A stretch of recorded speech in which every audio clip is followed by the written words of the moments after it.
All right, if you find yourself stranded on a deserted island, don't panic. Follow these survival strategies given to us by our beloved Bear Grylls. First, find drinking water. Second, build a shelter, start a fire, find a source of food, and create tools for self-defense and for finding food. Then gather supplies to create a raft to leave the island. After all, improvising, adapting, and overcoming is what he taught all of us.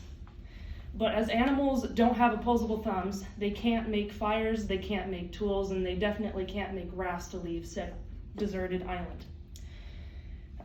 So they are left to adapt. Scientists are always clamoring to come up with explanations for the natural world, like what I'll be talking about today, the island rule. This hypothesis states that small animals become big and big animals become small.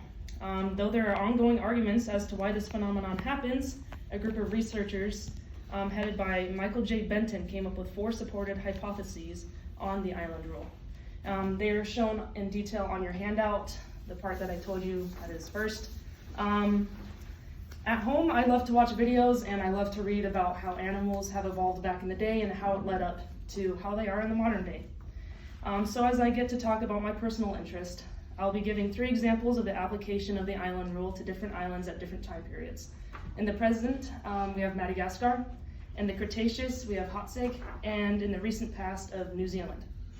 Now that you're aware of what the island rule is, let's look at my first example of Madagascar. To start off, fusas. They're the lean top predator of Madagascar, and their appearance is similar to felines or canines, though they are unrelated to either of them. Fusas are in their own unique family called the Eupleridae. These consist of the 10 carnivorans that are endemic to Madagascar.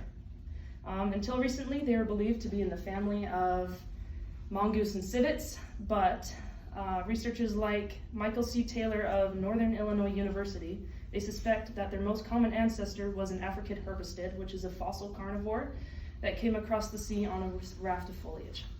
Since they've branched off and lived on an island for the past 18 to 24 million years, their evolutionary path is very different and unique. That being the top predator of an island environment, they are not very big, just weighing in at 22 pounds. Thanks to this smaller size, they can hunt efficiently for any animal that is edible, like birds, lizards, and of course lemurs. Normally, mongoose are small and rascally creatures that feed on anything that is not really that big, but Fusa were able to grow big and act like big cats on their new environment because that niche was left open, so they can feast on whatever they like. Now that I have told you a modern day example, let's go back in time to the Cretaceous period, and I will show you this dinosaur. On Hotsig Island Hotsig was an island during the late Cretaceous period, located where modern day Romania is. On Hotsig there wasn't much rain, but there was plenty of plant life due to the flowing rivers and estuaries that covered the island.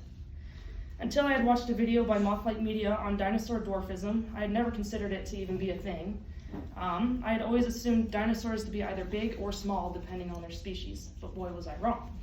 Megasaurus is a prime example. They were plentiful on Hotsig. This dinosaur was a titanosaur, which is in the family that had the biggest terrestrial animals ever, like the Argentinosaurus. However, the Magyarosaurus, that's a tongue twister, was 5 to 6 meters in length, which puts it around the size of a buffalo. I don't know what happened with my printer, but this is what they would look like. And they would probably be near its weight as well.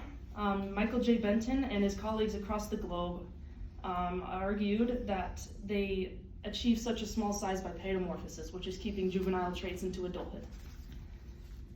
In turn, keeping them smaller, this was observed in other large herbivores too, like the 2 examples on the other side of your handouts.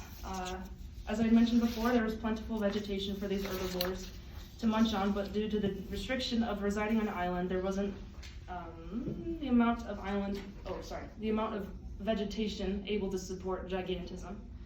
The biggest dinosaurs are thought to be migratory eaters, like modern day elephants, eating their fill one day and then on the trail to a new feeding ground.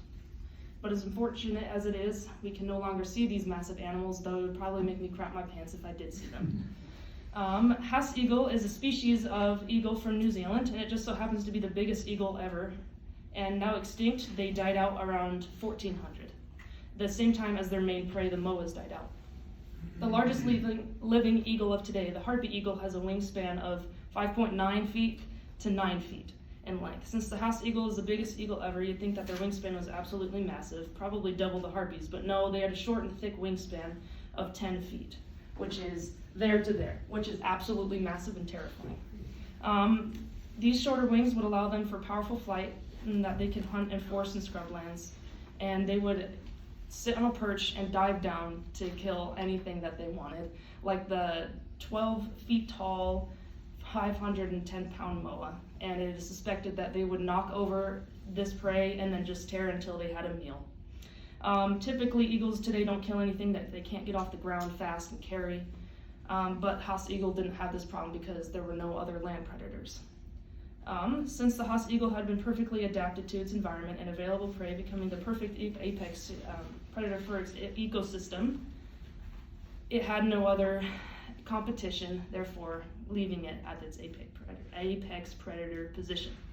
The strange ecosystems of New Zealand were thanks to the ecological releases from ground predators. Flying came out of a necessity to fill an open niche, but it was incredibly specialized and came with many ups and downs. Ultimately, the adaptation of flightlessness ended up being very beneficial for moas as they diverged into 9 separate species with a wide variety of size. So just as I feel with the late Cretaceous animals, I am bummed out I am not able to bear witness to such an animal. Nevertheless, time will go on and organisms will come and go, and I am still very blessed to see our modern day animals and plants that have adapted for millions of years to make it to this point. It may sound odd, but I am proud of them.